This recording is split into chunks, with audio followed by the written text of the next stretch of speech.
Hi everyone and welcome back to my War Games hobby channel. Alec here. This is part 4 of my looking at the units that you can use for Lion Rampant, and today we're going to cover Warrior Infantry and Elite Infantry. So let's start with the Warriors. This is a really interesting unit to use because they are great in attack, but they're not as good in defense. So usually it's a unit of 12. I'll read from what it says in the book because then at least I don't forget anything. Warrior infantry are most commonly big hairy chaps with axes, fur waistcoats and a nasty outlook on life. Whatever they lack in personal hygiene, they lack even more in drill and armour. These troops are more frequent in warbands from the fringes of medieval Europe, such as Ireland, the Scottish Isles and the pagan Baltic states, or as the most common tribal infantry in early Dark Age settings. Yes, this is a category for your Viking berserkers and warriors from Scandinavian sagas. Their fierce charge wreaks havoc among most enemies. Like elite cavalry, they are likely to chase off all enemies in close proximity, whether you want them to or not. However, unlike elite cavalry, they are not well armoured, so you should be cautious of enemies capable of shooting at them from outside their movement distance. Their impressive attack value represents the impact of their initial charge and the short-range missile weapons hurled during their charge, but if they are caught on the defensive, they cannot exploit these strengths. Some warrior infantry, usually nobles and tribes who consider themselves to be keeping up with the Joneses, wear mail or similar armour, partly negating their poor ability to defend themselves in combat. This unit type may be used for some units of swordsmen or axemen, or if it suits your warband's character, sword and buckler men or fast moving Swiss halberds also look well as this troop type. So you can see there from the details, there's 12 per unit, although that can be less, which I'll explain later. If they move, it's 6+ on the dice. If they attack, it's 5+. So they're really keen to get stuck in if they get nearby an enemy unit. They obviously can't shoot. They've got a courage of 4+ and an armour of only 2. So that's why they can be taken down by bowfire. They cost 4 points as a basic unit. Their attack value is 3+, so they're hitting on 3s, 4s, 5s and 6s, so seriously do some damage when they attack. But if they're caught out and are caught in defence, they only hit on 6s. Their movement is 8 inches, and they have some special rules. First of all, they're flexible, so the unit uses its normal attack defence armour profile when fighting in rough terrain, but their defence value still remains at 6. And they get wild charge, so if an enemy was in attack range, they must attempt a wild charge. If the test is of course unsuccessful, the unit remains stationary, but it may attempt to move later on in your turn, but they can't obviously attack. And of course if they're battered, they can't use wild charge anyway. And they do have the counter charge ability, but against foot and missile units, not against cavalry. So that's handy as well. Although when an enemy unit has successfully rolled to attack this unit, but before it moves, this unit may test for a counter charge. This is an attack at 7+, so they may not do it. They may just stand there, and if they do stand there, they're going to only fight on their defence value, which is 6. But of course, if they do counter charge, they're going to get those hits on 3, 4, 5 and 6. And they're obviously fast as well. They do not halve their movement in rough terrain, so they're a really flexible unit, can be used anywhere on the board. If they successfully attack, they'll do serious damage, but if they're shot at, or if they are attacked and they don't countercharge, they can be beaten. There's a few upgrades here. First of all, they can be fearsome. It costs 2 points per unit. So it says here, nothing strikes terror into soldier more than a half-naked bearded psycho charging at them from waving their big choppers around. A fearsome unit creates panic in opponents through reputation, deed or other psychological means. Courage tests cause as a result of this unit attacking but not shooting, they don't shoot, suffer an additional -1 in total. So should two fearsome units counter each other, they counteract each other.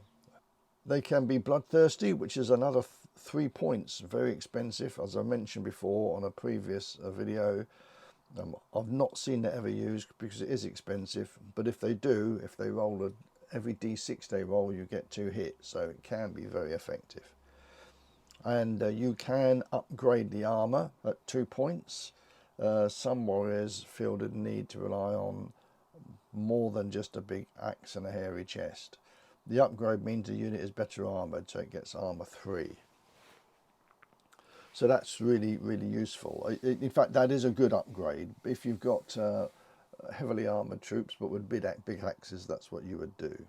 It's really interesting because I've had a game a few weeks ago against these guys, and they really do damage if they charge in, but if you catch them and they don't counter charge, then they can be beaten. They do lose with only armor of 2. They can lose people quite quickly, and so initially in the game they can be very effective, but when they start taking casualties, which they will do with any armor of 2, they can be beaten. One thing to mention, that if you want to use them as berserkers, so in this case, for example, if we take away the ones that are not berserkers, here we are, let's take those guys out. Right, if we're left with there, six good berserkers there. If you want to use them as berserkers, I think a lot of people would prefer that they're not in a unit of 12, and that's fine. And if you look at the design notes, if you're a Viking Age player and want to head down the berserker route, I suggest trying out the reduced model option in chapter 3 on page 111, which effectively says some units look better if comprised of fewer models. For example, a unit of 6 Viking berserkers is a good example, representing a 12 strength point warrior infantry unit. These are called reduced model units.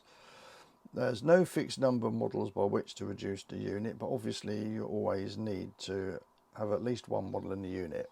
So simply treat the reduced model unit as a standard unit, but keep a track of the damage. Removing models from a proportionate number of strength points have been lost. For example, in the 6 model berserker example, which I'm looking at now, remove one shield bearing Viking for every 2 strength points lost, and use a small dice or gaming markers to show the excess hits. Unit cohesion still applies, assuming there's more than one model in your unit, as does the rule preventing units from moving closer than 3 inches to another unless attacking it. So if you get 1 hit on this unit, then you would just put a little marker there.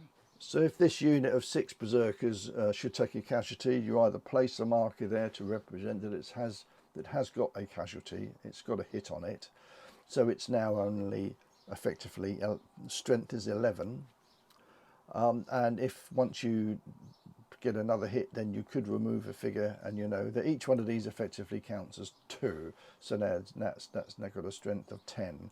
You take another hit, it's now got a strength of 9. Instead of using those discs, you can use a dice instead if you prefer. But it's just quite easy to keep tabs on the size, on the losses that a unit takes. And if you do want to use berserkers, like we suggest there, it's better, I think, represented with 6 models rather than, like we're doing here, with 12. You can do that if you want. It doesn't, you know, it's just a suggestion. And I quite like that idea. In fact, what you could really do, what would really be fun, if you wanted to have a unit of 6 berserkers like that, and you could make them fearsome and bloodthirsty. But that would be rather an expensive unit. The 4 basic cost plus 2 for fearsome makes it 6, and bloodthirsty makes it 9 points. But they're going to be very, very effective. But of course, with only armor of 2, they're going to be very vulnerable as well. You wouldn't put berserkers though. You wouldn't make them armored. You might want to, if you didn't have that unit there, if you instead had a unit of 6, there we are, armoured, more armoured sort of berserkers, then maybe you could armour them as well, give them +2.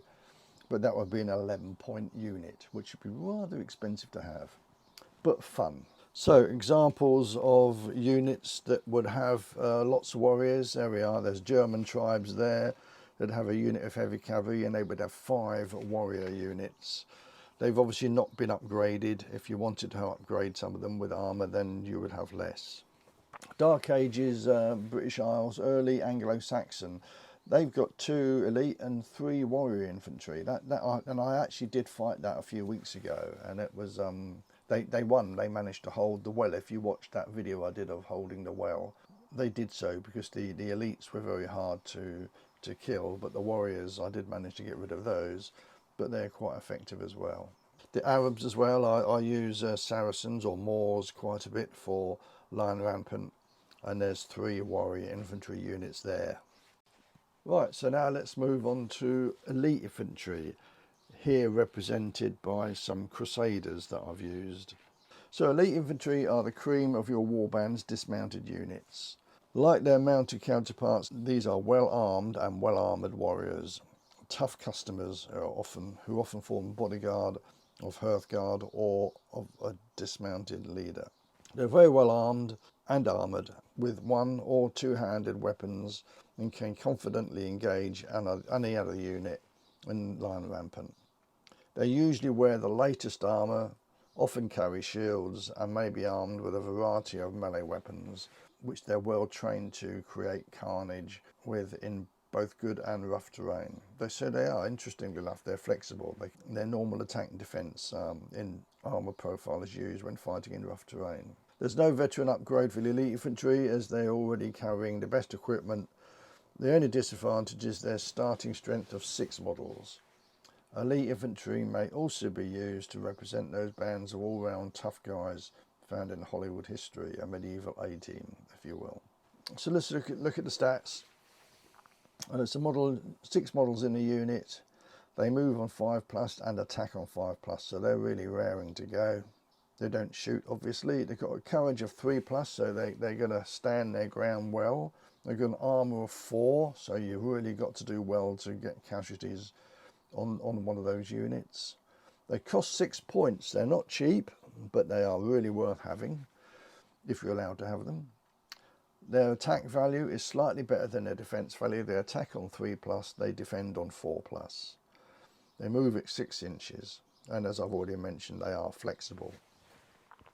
There's only a couple of upgrades you can have on these. You can make them fearsome, which we've talked about before, and they can be also bloodthirsty. So you could, I look at the design note here, yes, it's possible to field a fearsome, bloodthirsty elite infantry unit, but yeah, it would be very expensive to have, being 11 points of your total of 24 if you're doing a 24-point warband. I'd suggest reserving such supercharged units for a famously named character from history or fiction. Harold Hardrada, for example. Yes, I use Harold Hardrada, so with an elite unit, then I think that'd be quite a good upgrade. So these are the guys that are really difficult to beat, and in that last game I mentioned, and when I had the battle around the well, our unit stood there and I just couldn't remove them. They're very hard to kill, and because of their good courage, they're not going to be easy to make them run away. So a good example of the type of units you'd have that would have elite infantry. Well, I mentioned the early Anglo-Saxons, 2 units of elite and 3 warrior, a very interesting warband, very, very aggressive. Norse, which is interesting, 2 elite along with 2 heavy and a warrior infantry unit, suggesting berserkers, or you can have archers instead. But again, if you want to be aggressive, then pick the berserkers. And of course, where you'll see quite a few elite infantry, a later English, that's Edward III onwards, typically 100 Years' War. Think of Agincourt, 2 elite units of dismounted knights and with 2 veteran longbow archers, very hard to beat. So you won't see as many of these fielded as other infantry units, but where they are included, they're going to be tough cookies. So that's it for me, guys, for this fourth part of the series. The next one that I'll be recording will be on the last two unit types that we haven't covered yet. That's elite cavalry and heavy cavalry. Right, in the meantime, enjoy your wargaming, and I'll see you again soon.